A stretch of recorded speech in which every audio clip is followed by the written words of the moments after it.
सर्वात प्रथम तुम्हाला श्री स्वामी समर्थ स्वामी महाराज आणि देवी आई दुर्गा माता तुमच्या सगळ्या इच्छा पूर्ण करो अशी मी तिच्या चरणी प्रार्थना करते।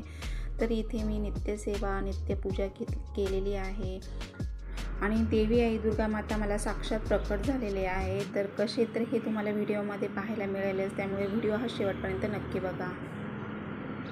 तर आता तुम्ही बघू शकताय घट खूप छान उगलेला आहे। आज चौथी माळ आहे आणि ह्या घटाचं पण एक शास्त्र आहे की जर घट हा छान असा भरभरून उगला तर घरामध्ये भरभराट राहतो, दुर्गा मातेचा आशीर्वाद नेहमी कुटुंबावर राहतो आणि ती नेहमी सर्व संकटांपासून आपल्याला दूर ठेवून संरक्षण करत असते। तर इथे मी खिचडी बनवून घेतलेली आहे आणि आता हे डबे वगैरे पॅक करून घेते। तर मी आज देवीची ओटी भरायला जाणार आहे, त्यामुळे साक्षात देवीचं दर्शन तुम्हाला होईलच। तर आता इथे मी सगळे डबे आणि पाण्याच्या बॉटल वगैरे पॅक केलेले आहेत, तर ते सगळे आता मी पिशवीमध्ये ठेवून घेते। तर सगळी कामं मी पटपट आज आवरली आणि आज सुट्टी आहे, तर सरांना पण सुट्टी आहे, मुलांना पण।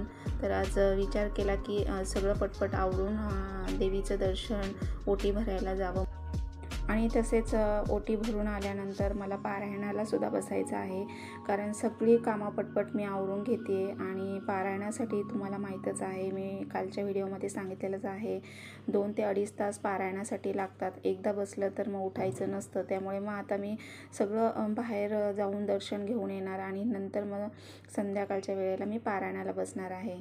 तर चला। हॅलो फ्रेंड्स, तर आज घटाची चौथी माळ आहे आणि आज केशरी रंग आहे। तर मी आज ही साडी वेअर केलेली आहे आणि तुम्हाला खूप साऱ्या शुभेच्छा आजच्या दिवसाच्या। तुमच्या मनातील सगळ्या इच्छा पूर्ण करू आई जगदंबे, तर अशी मी तिच्या चरणी प्रार्थना करते। आणि आज मी ओटी भरायला चाललेली आहे, तर साक्षात तुम्हाला देवीचं दर्शन होईलच। तर आता सगळं कामं वगैरे आवरून घेतलेली आहे आणि खिचडी बनवलेली आहे, तर तिथे काही लोकांना तिथे देण्यासाठी, त्यामुळे मग आता सगळं डबे वगैरे पॅक केलेले आहे। तर ओटीचं सामान घेतलेलं आहे आणि आता मी तिथे जाऊन ओटी भरणार आहे देवीची। तर मग तिथे गेल्यावर जसं जसं पॉसिबल होईल तसं शूट करून तुमच्यासोबत मी शेअर करण्याचा प्रयत्न करेलच। आता सर आवरत आहेत, मुलांचं आवरलं आहे आणि आता आम्ही थोड्याच वेळात निघणार आहोत। तर चला। तर आता आम्ही निघालेलो आहोत आणि मृदुल मृणाल बसलेले आहे। मृदुल मृणाल, आणि आज काही एवढं ट्रॅफिक नाही आहे, सुट्टी आहे। बस तिथे गेल्यावर दाखवते तुम्हाला मंदिर।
आम्ही इथे पोहोचलेलो आहोत आणि जवळच आहे मंदिर। तर इथे दरवर्षी मी येत असते तुकाई देवीचं दर्शन घ्यायला, ओटी वगैरे भरत असते। तर आता इथे खूप सारी यात्राच भरते, गर्दी असते, तर गाड्या वगैरे इकडे पार्क करतात मागच्या साईडला आणि आम्ही गाडी पार्क केलेली आहे। तर आता इकडनं मी चालली आहे। तर तुम्ही बघू शकताय की खूप मोठी यात्रा भरलेली आहे बघा, बाहेरचं असं व्ह्यू आहे आणि दुकानं वगैरे लागलेली असतात, लहान मुलांची खेळणी वगैरे अशा पद्धतीने आहे आणि मंदिर पण खूप मोठं आहे, खूप छान फ्रेश वाटतं इथे। तर असं मंडप वगैरे घालून गाणी वगैरे देवीची लावली जातात तसेच अशा पद्धतीने बघा दुकानं वगैरे, ओटीचं सामान सगळं वगैरे इथे, पूजेचं सामान सगळं भेटतं. आणि आता इथे ओटी वगैरे, नारळ वगैरे घेतलेला आहे. आणि आता लाईन पण खूप लागलेली आहे, खूप गर्दी असते. नेमकी उन्हाचा टाईम झालेला आहे, तर लाईनला उभं राहिलो आहे. आणि अशा पद्धतीने बघा देवीची ओटी भरलेली आहे.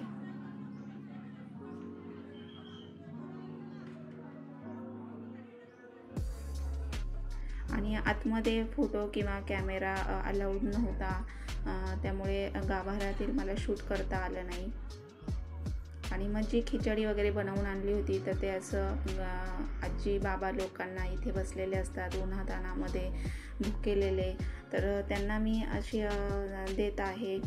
कारण साक्षात काय झालं, मला रात्री अचानक म्हणजे स्वप्नात देवी आली आणि डायरेक्ट असं मला म्हणजे देवीने सांगितलं की जे काही तुला करायचं ते असं भुकेल्या, ज्यांना खरंच गरज आहे त्यांच्यासाठी काही करायचं असेल तर तू कर. त्यामुळे मनात आलं की काहीतरी फराळाचं त्यांना द्यावं, म्हणून मी रात्रीचे उठून साबुदाणे भिजायला घातले.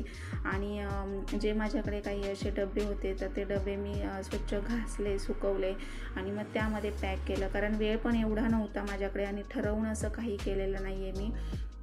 तर साक्षात मला म्हणजे देवी आईनेच सांगितलं आणि मी केलं. तर असं क्वचित असं एखाद्यालाच म्हणजे नशीबवान म्हणतात ना, तसं घडतं किंवा आपल्याला देवी आई सांगते, प्रकट होते. असं अगदी माझ्या बाबतीत झालेलं आहे आणि मला खरंच खूप छान वाटतं. माझ्या हातून असं पुण्याचं काम झालेलं आहे. तर आम्ही येत होतो आणि जे बाहेर फेरीवाले हायवेला असतात, तर बिचारे उन्हातानामध्ये उभे होते. त्यामुळे त्यांनी खूप असं फोर्स केला आणि मग त्यांनाही मी खिचडीचा एक डबा दिला, पाण्याची बॉटल आणि त्यांच्याकडे एक सतरंजी मी गालीच्या विकत घेतला. तर अशा पद्धतीने आहे आपल्याकडे ह्या दिवसांमध्ये जेवढं आपल्या हातून चांगली कामं किंवा जेवढी सेवा करता येईल कुलस्वामिनीची, तेवढी आपण केली पाहिजे. तर आता तिथे ओटी वगैरे भरली आणि इथे मी आलेली आहे दुसऱ्या देवीच्या मंदिरामध्ये. तर खूप सुंदर इथे डेकोरेट वगैरे केलेलं आहे, लाईटिंग वगैरे. तर इथेही दर्शन वगैरे घेतलं आहे देवीचं. आणि आज पूर्ण दिवस मी बाहेरच उन्हामध्ये फिरते. तर अशा पद्धतीने आता प्रदक्षिणा वगैरे घालते. खूप छान आणि खूप फ्रेश वाटलं आणि खरंच माझ्या हातून एवढं छान काम पुण्याचं झालेलं आहे.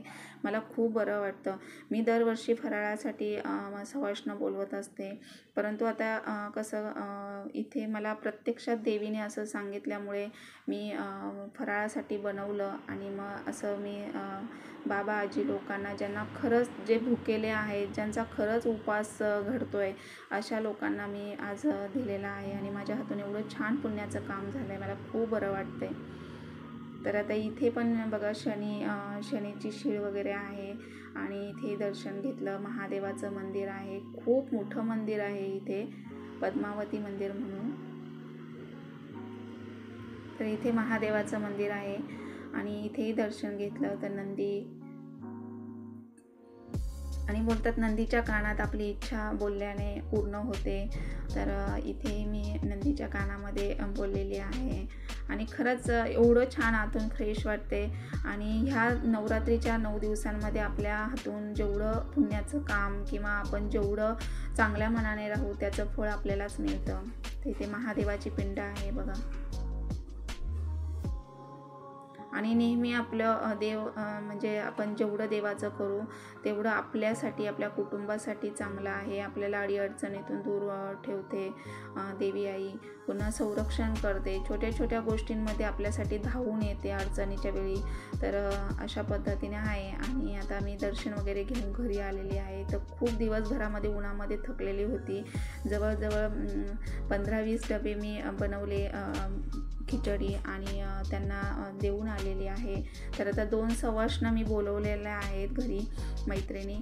आणि आता त्यांच्यासाठी मी खिचडी, आमटी असं बनवलेलं आहे, फ्रूट वगैरे. तर मग आता ते इतक्यात येतीलच. आणि आता माझी खिचडी वगैरे तयार झालेली आहे.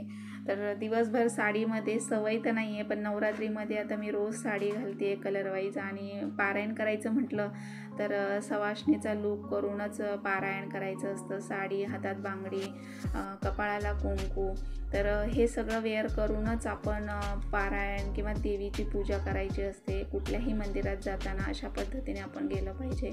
तर आज दिवसभर मी साडीतच आहे आणि आता त्या येतीलच इतक्यात, तर मग त्यांना फराळाचं वगैरे देते. तर खाली दांड्या वगैरे पण खेळतात, परंतु जायलाच होत नाही कारण एवढी दिवसभरची कामं आणि त्याच्यात काय झालं की उपासाचं काही वाटत नाही, परंतु पारायण वगैरे करते. 2-2.5 तास जातात.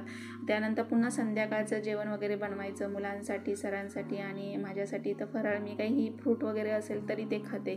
तर अशा पद्धतीने आहे, त्यामुळे मग खाली जायलाही वेळ मिळालेला नाही मला दांड्या वगैरे खेळा. आणि आता आली मैत्रीण, तर ती सांगते की लेट झालं कारण बाहेर गेली होती आणि यायला थोडा उशीर होणार होता, त्यामुळे सांगते ती मला असं असं झालं आहे. तर आता इतक्यात दुसरीही मैत्रीण येईल आणि मग आता देवीचं दर्शन वगैरे घेत आहेत त्या. तर घट बसवला आहे आणि तुम्ही पाहिलंच आहे, घट खूप छान उगवलेला आहे. तर बरं वाटतं, आपण जे करतो त्या प्रयत्नांना आपल्याला यश येतं आहे आणि सर्व काही आज मनासारखं घडतं आहे. त्यामुळे खूप फ्रेश, आनंदी आहे. आणि उपास केला म्हटलं तर उपासाच्या या दिवसांमध्ये आनंदी, फ्रेश, निर्मळ मनानेच आपण देवीची सेवा केली पाहिजे. अशा पद्धतीने आहे. मी तुम्हाला सांगितलेलंच आहे की पारायण पाठ करताना नियम वगैरे कसे असतात किंवा नियम पाळले पाहिजे, कशा पद्धतीने पारायण करायचं, संकल्प कसा करायचा, ह्या सगळ्या गोष्टी मी तुम्हाला व्हिडिओमध्ये कालच्या सांगितलेलंच आहे. तर तुम्ही करू शकता. तुम्हाला नाही जमलं तर तुम्ही एक पाठ देखील वाचू शकता. एक पारायण देखील केलं तरी खूप खूप खूप सारा लाभ होतो. तर असं आहे. आता मी इथे ताटं बनवत आहे आणि आजच्या जेवणामध्ये आहे फराळासाठी खिचडी, आमटी आणि तसेच खजूर, वेफर्स आणि आहे ॲपल. तर अशा पद्धतीने मी इथे ताटं भरून घेते आहे आणि गरम गरम खिचडी बनवली त्यांच्यासाठी, पुन्हा आमटी बनवली. आणि मला तर भूक नाही आहे कारण आल्यानंतर मी देवीची ओटी भरून आल्यानंतर मी फराळाचं केलं आणि त्यानंतर मग मी पारायणाला बसली. आणि पारायणाला मी बसली तर 5:30ला मी पारायणाला बसली संध्याकाळी बघा. आणि 5:30, 6:30, 7:30, 7:45 वाजता माझं पारायण झालं. आरती वगैरे केली देवीची, मुलं खाली गेलेली खेळायला, सर त्यांचं काम करतायत आणि अशा पद्धतीने मला 2-2.5 तास पारायणासाठी गेलेले आहेत. तर त्यानंतर मग मी बाकी सगळं आवरायला घेतलं. तर आता वाजलेले आहे 8:30, 8:45 आणि त्यांनाही आता खाली जायचं आहे दांड्या खेळायला मैत्रिणींना. त्यामुळे मग त्यांना म्हटलं की तुम्ही लवकरच या, परंतु तरीही 8:30 वाजलेले आहेत. आता दुसरी मैत्रीण आल्यानंतर मग दोघीजणी, तर हे बघा दोघींना आता ताटं वगैरे करून मी बसवलेलं आहे फराळासाठी.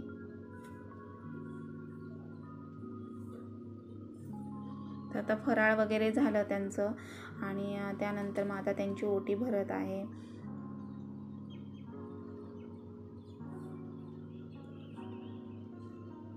तर जसं घरी येतील तसं, म्हणजे ह्या 9 दिवसामध्ये जी लेडीज घरी येईल तिला हळदी कुंकू लावून आपण काही ना काही फळ वगैरे किंवा फराळाचं देऊन ओटी भरली पाहिजे. तर आता मी असं माझ्या नवरात्रीमध्ये 3-4 जणी अशा येऊन गेल्या घरी, तर मग मी त्यांची ओटी भरलेली आहे. आणि दरवर्षी एकत्रच बोलवत असते सवाष्ण, परंतु इथे कसं कोणी आता नवीन घरात आल्यामुळे फार कोणी एवढं उपवास करत नाही, कारण वेगवेगळ्या कास्टची लोकं आहेत, त्यामुळे काही उपवास करतात काही नाही. मग मी जसं उपवास करतील जे घरी येतील त्यांना असं हळदी कुंकू लावून ओटी भरलेली आहे त्यांची. तर आणि देवीच्या मंदिरात जाऊन ओटी भरली. जरी तुमच्या हातून काही कोणतीही सेवा नाही झाली तरी तुम्ही कोणत्याही जिथं राहता त्या देवीच्या मंदिरामध्ये, तिथे असलेल्या देवीच्या मंदिरात जाऊन ओटी भरा, तरीही तुमची सेवा पूर्ण होईल. देवी आई असं म्हणत नाही की माझ्यासाठी हे करा, माझ्यासाठी ते करा. ती भक्तीची भुकेली आहे, त्यामुळे तुम्हाला जे करायचे सेवा ती अगदी निर्मळ मनाने करा, तर देवी आई खरंच प्रसन्न होईल. तर आता इथे वाजलेले आहे 10 आणि आज दिवसभर मी उभीच आहे, त्यामुळे ही सगळी कामं आवरता मला पूर्ण दिवस गेलेला आहे. तर हॅलो फ्रेंड्स, तर आता 10 वाजलेले आहेत आणि 10 वाजून गेलेले आहेत. तर सगळं आवरलं. मैत्रिणी आलेल्या होत्या सवाष्ण म्हणून, त्यांना फराळासाठी बोलवलं होतं, तर त्या येऊन गेल्या, त्यांची ओटी वगैरे भरली आणि त्यानंतर मग सरांनी आम्ही मुलांनी जेवण केलं, तर मी सुद्धा फराळाचं केलेलं आहे. आणि तर खूप थकली आहे, कारण दिवसभर उन्हामध्ये फिरत होतो आणि 2 ठिकाणी देवीला गेलो होतो. तर देवीची ओटी वगैरे भरली, तुम्ही पाहिलंच आहे. तर आता मी आजचा माझा ब्लॉग मी इथेच एंड करते. आय होप आवडला असेल तर लाईक करा, सबस्क्राईब करा, बाजूचं बेल आयकॉन ऑलवर सेट करा. तर भेटूया नेक्स्ट ब्लॉगमध्ये. तोपर्यंत मस्त खा, मस्त राहा. बाय बाय, काळजी घ्या. गुड नाईट सगळ्यांना.